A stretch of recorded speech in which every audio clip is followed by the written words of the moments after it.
third phase of moon. What's going on Google Earth? Blake Cousins here. Welcome back. World Third Phase Moon, going over incredible imagery submitted to us right here at Third Phase Moon. Right now, let's get to it. A jellyfish crops up over the United Kingdom. What are we looking at? It definitely resembles a jellyfish, and it is big. We're given the exact coordinates for you to do your own exploration of what's going on in these fields. We don't usually do crop circles, but this one really stands out to me. This one is quite amazing. We want to share it to you at Third Phase Moon because Google Earth has a lot to share. These are so massive that you could actually see these from outer space. Is this some kind of signal? What's quite incredible is a video submitted to us earlier this year that looks very similar to the structure on the ground. You got to take a look at this if you haven't seen it. Just within 6 hours, like I'm saying, is what we're calling the jellyfish UFO. It is quite amazing. We're going to be enhancing this video, slowing it down, taking a closer look. To me, it seems biological, but it could be definitely some kind of craft. But it's amazing. Take a look at this video. It's quite amazing. We're going to get to Mike right now. He's gracious enough to join us right here at Third Phase of the Moon. I think it's pretty late in his area. Let's bring Mike to the show. Mike, you there? Yeah. Hey, Mike. Hey, thanks for joining us right here at Third Phase. How you doing? Doing pretty good. It's the first time we've ever spoken, and I appreciate you submitting this video to Third Phase that we're going to be sharing to the world. Is that okay? Yeah, not a problem. All right, Mike. Well, welcome. Let's get to the beginning of this. Tell the people, where was the shot and when?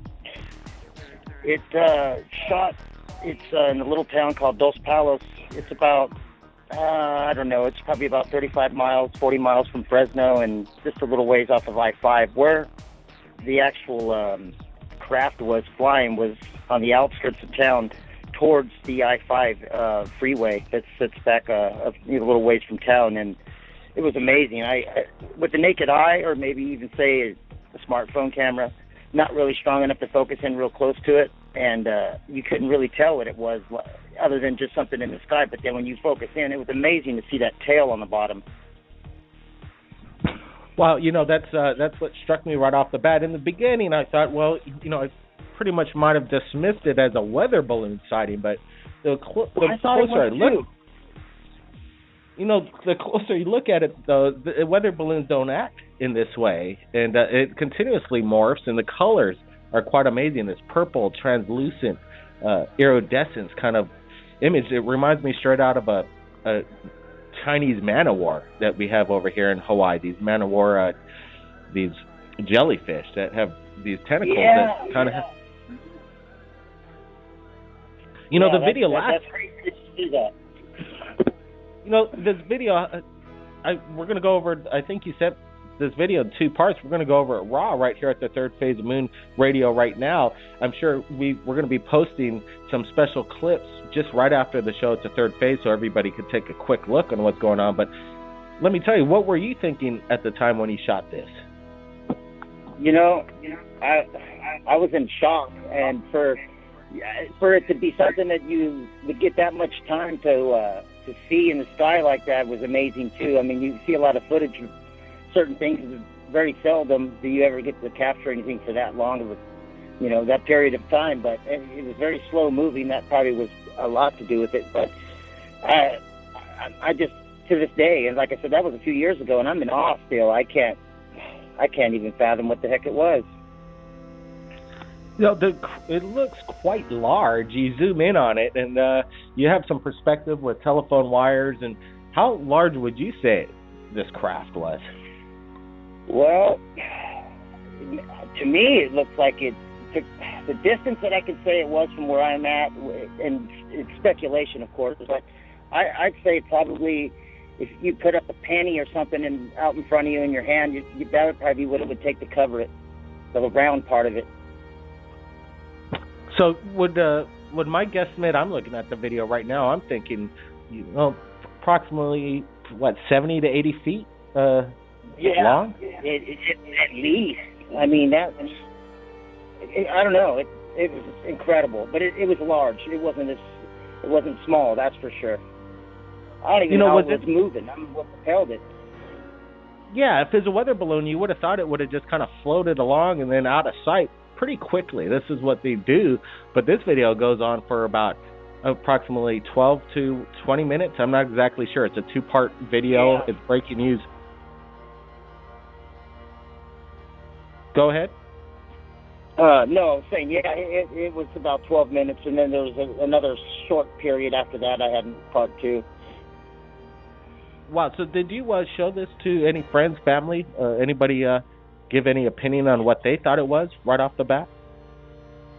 Everybody tried to say weather balloon, or, I mean, there's a lot of people still think it's probably just a weather balloon, but, you know, I don't know. People are skeptic. I wish I could have, or if there's still a possibility, I'm sure there's a place that I can get maybe some information on that date from somebody, then they can, I don't know if it would be something that would be kept secret if they tell you or not, but maybe if there was a weather balloon or something. I know we're about 100 miles from the Air Force Base there in Lemoore.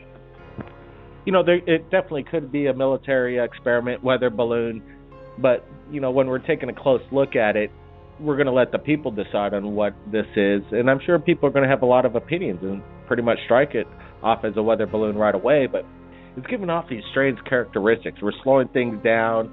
The popping of the lights is just, you know, something we want to share in Third Phase. I definitely want to thank you for joining us right here and sharing it to the world. How did you come across Third Phase? I know we just got the video link from you, I think, within 12 hours. Yeah, that's another great thing I was going to tell you and let your listeners know that, you know, if you want somebody that's going to respond to your emails, you guys are definitely the one. I know, I'm sure you receive lots of them. I don't know how you guys go through them, but I'm so grateful that you guys got to it right away. I've actually sent you a few pictures, I believe it was a while back, of something that I had seen or whatever, but I've seen you guys on YouTube, and it's been about 2 years now, and I've been watching you ever since. Hey, man, thanks a lot for that. And let me ask you, as a watcher, what have you been thinking of this breaking news happening all week in regards to this HAARP and weather phenomenon? Yeah, that's another thing. It's hard to say. I mean, one thing I can tell you, though, is we used to have an ionospheric, very secret. No one knew about it around here, but I did. And wow. There's been there was it's ionospheric testing grounds by the SRI company. Used to run it under the United States Air Force, and they closed it. Everything, all this stuff kind of went on after 9/11. Just slowly, these little places, which nobody knew about to begin with, but they had a big array of antennas, and I did all the research on them, and that was for artificial intelligence. They did tracking of drugs and shipment containers. They did all kinds of things, and this place is huge. And then all of a sudden the poles disappeared, and I was told it was different technology, and then all of a sudden it left, and then it's gone now. But all in all, there's a lot of crazy things that go on around here. I mean, we've seen big stuff over here at the lake, which was dedicated by John F. Kennedy. So I know there's lots of things that are not really visible, but they're here. Quite interesting inside information I think the world's never heard before. Could you tell us again and the listeners what the name of this project was? This is with the town that I'm from. Is that what you said? I'm sorry. The top secret project that was working on this weather experiment. Oh, it was the ionospheric testing grounds, and it was a transmitter site, and the receiver site was at China Lake, the base out there in China Lake. Wow, interesting information. You know what, Mike? You know, have your cameras ready because you know, I think the weather phenomenon has just begun. From what we've been hearing through chatter of this high frequency technology that's been advanced. The lightning shows that we had the other night, I don't think it was last, it was the night before, was so fascinating. It was so warm outside. I'm 41 years old, and I've seen quite a bit. And one thing that I've been fascinated the most about is the weather. You know, it seems this unnatural phenomenon is happening worldwide. We want to thank Mike for sharing whatever happened in the skies in his neighborhood. Mike, thanks for joining us right here at Third Phase. Thank you.